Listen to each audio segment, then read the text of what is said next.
And when I do that, I'll get h equals 5.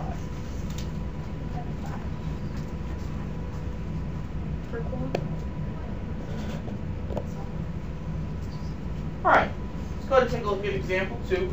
Example 2 is a pretty similar problem. We changed the numbers a little bit, but other than that, it's going to be pretty much the exact same stuff. The sum of 7 times a number and negative 8 is 69.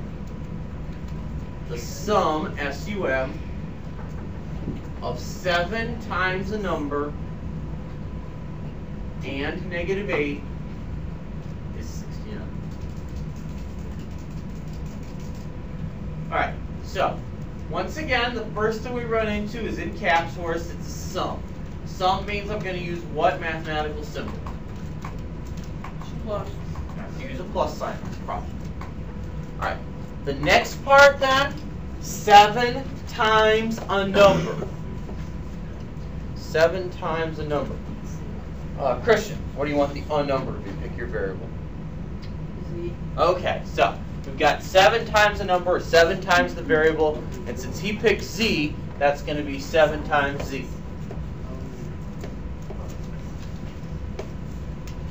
All right, and negative 8.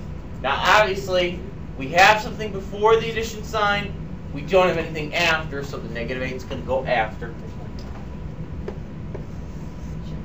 And then we say is 69, so equals 69. Okay, so now we have to solve the resulting equation. First step to solve the equation. To add 8 to both sides.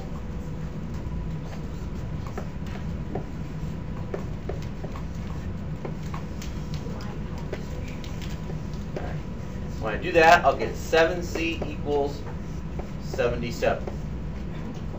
Right.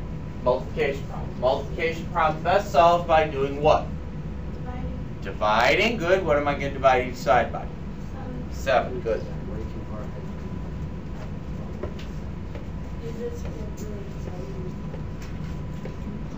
And when I do that, 77 divided by 7, that's going to give me 11.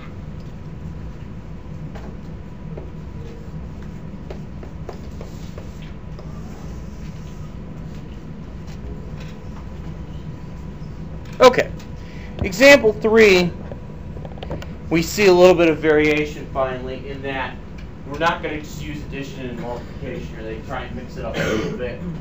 But the approach is still the same. 7 subtracted from the quotient of 18 and a number is negative 2.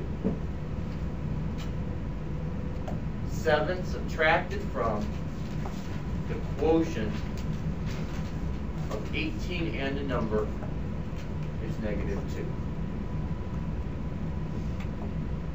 All right, now, the first part says 7 subtracted from. If I told you to take 7 from 10, simple example, what problem would you write out? If I told you to take 7 from 10, what problem would you write out? You would write out 10 minus 7, exactly. So when I say 7 subtracted from here, that means the 7's got to be the second thing. So subtracted, that wasn't really much of a question on what that is. So we've got minus 7 in here somewhere. Okay, next part. The quotient of 18 and a number. Quotient of 18 and a number. If we look at our list, what's a quotient? Quotient is a division problem, so I'm dividing 18 and a number. Okay? Shelly, pick your a number here.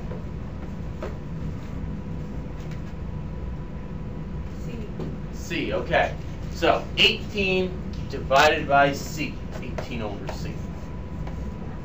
Remember with division, it's the order they give it to you is the way you write the problem. Alright? And the last part says is 2. Is means equals, so equals 2.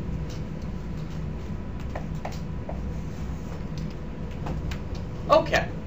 So, step 1 to solving this one. Matt, Right, we add 7, the thing without the variables first up. So I add 7. I get 18 over C equals 9. Okay? Now it's a division problem. How do I solve this? Multiply. Specific type of multiplication. Cross multiplication. Remember, when the variable is in the bottom of our fraction, the denominator, that's when we have to use that cross multiplication. If it's in the top, we can just plain old multiply and be done with it. This one, not so nice. So, in order to do that, I have to put 9 over 1 and then multiply in the diagonal. So I've got 9 times C, 9C, 18 times 1, 18. All right, so how would I solve 9C equals 18? Divide across by 9. That'll give me C equals 2.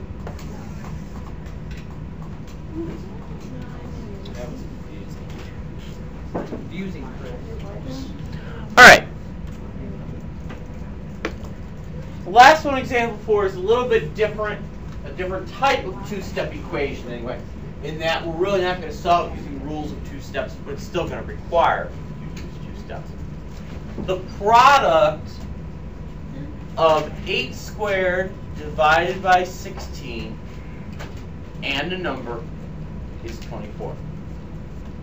The product of 8 squared divided by 16 and a number is 24. Okay, so the first thing in there says product. Product means I have to use what mathematical operation? Multiplication. And I'm going to use the dot for that because in case we choose x as our variable, that could be kind of messy. All right, next one. 8 squared divided by 16. There's no trick there. Okay, it's just 8 squared over 16. You can pick which side you want to put it on. I'm going to put it first.